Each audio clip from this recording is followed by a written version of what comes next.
ฐานอะไรหย่อนไข่ครับหย่อนไข่กู้ระเบิด หย่อนไข่กู้ระเบิด ใช่ครับ ต้องใช้เอวนะครับฐานนี้ต้องเอวดีนิดนึงเอวดีย่อเก่ง ทำยังไงนะ เอลดีทำยังไง ต้องย่อ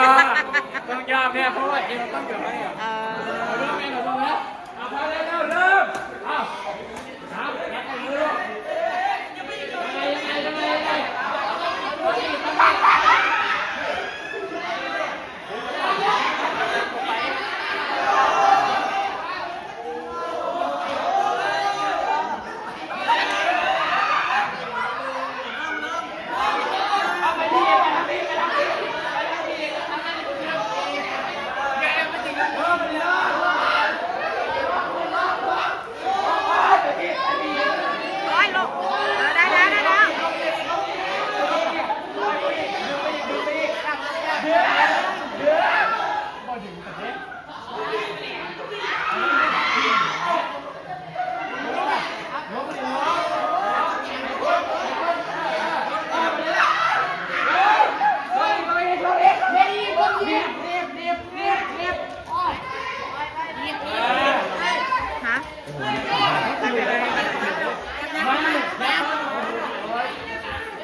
อันนี้คือผ่านใช่ไหม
ระเบิดนะระเบิด